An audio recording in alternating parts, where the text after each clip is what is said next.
Hi dear all, today I'm sharing a video on serum sickness. So serum sickness is an immune mediated type 3 hypersensitivity vasculitis which usually occurs due to administration of the foreign serum protein or drugs. If we see if there is a animal protein or certain drugs which are administered, that antigen enters inside, that will lead to the production of the antibodies. So there will be formation of antigen and antibody complex that is called immune complex. Now there will be formation of the small complexes, intermediate complexes and large complexes. Now the small complexes, they keep on circulating in the blood harmlessly. They are not going to harm us. Large complexes which are too large are usually removed by the reticuloendothelial system. Now intermediate complexes, the intermediate immune complexes which are formed, which deposit on the tissues, endothelial tissues or vessels, they lead to the activation of the complement system. Also, this complementary activation lead to the increased amount of C3 and C5A, leading to chemotaxis, neutrophilic adherence. So there will be neutrophil accumulation. So ultimately, that will lead to the damage of the vascular tissue as well as due to the leading to the tissue damage. So that is how the serum sickness manifests. Now, just a small glance at what are the offending medications and proteins which are administered and lead to the serum sickness.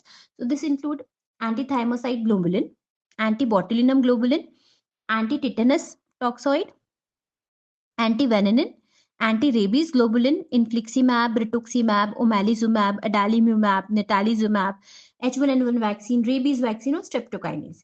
There are certain drugs which include antibiotics as well as certain neurological drugs which can lead to the serum sickness. This include penicillins, cifaclor, trimethoprim sulfamethoxazole, meropenem, minocycline. Also some other drugs like phenytoin, phenobarbital, carbamazepine, bupropion, or sulfonamide. So these are the drugs which can lead to the serum sickness and serums which can lead to the serum sickness.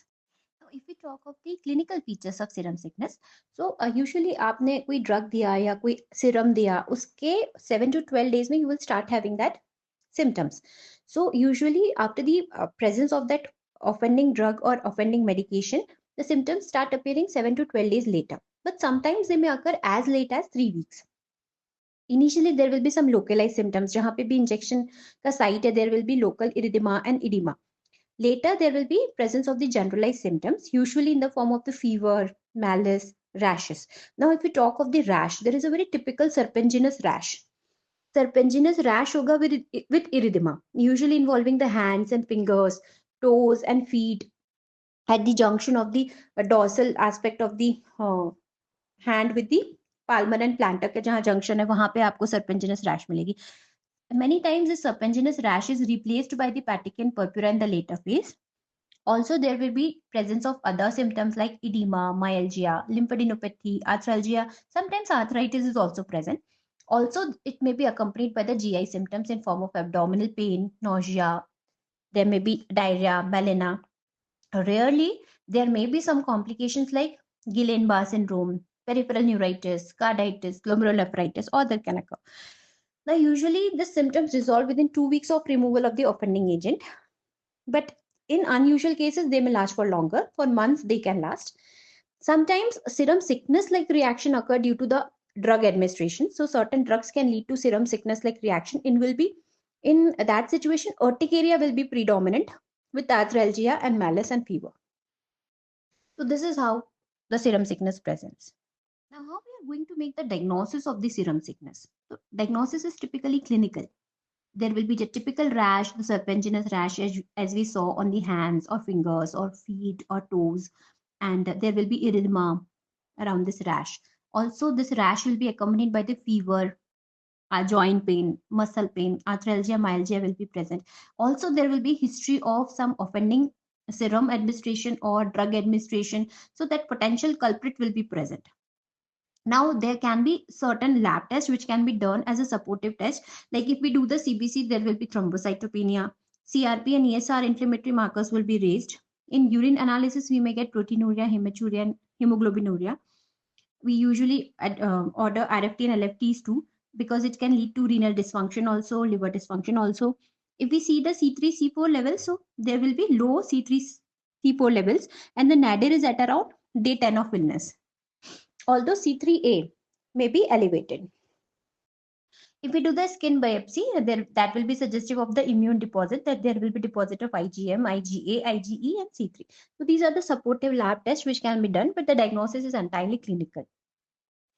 Treatment for the serum sickness is mainly supportive, which includes the supportive management in form of NSAIDs for the myalgia or arthralgia or fever. Also, if pruritus is present, antihistaminics can be used.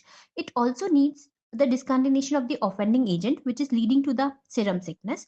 Also, if there are severe symptoms like in form of severe arthralgia, severe myalgia, or renal dysfunction is present, or high grade fever is persistent, then systemic corticosteroids can be used, like prednisolone in 1 to 2 mg per kg per dose can be used for 1 to 2 weeks. And usually it will lead to the reversal of the disease. Now, if we talk of the differential diagnosis of serum sickness and serum sickness like reactions, it includes the viral exanthems, hypersensitivity vasculitis, acute rheumatic fever, Kawasaki disease, systemic onset juvenile idiopathic arthritis, Lyme's disease, meningococcemia or gonococcemia, Dress syndrome, Steven-Johnson syndrome, annular urticaria, urticaria multiforme. So these are the common differentials to serum sickness.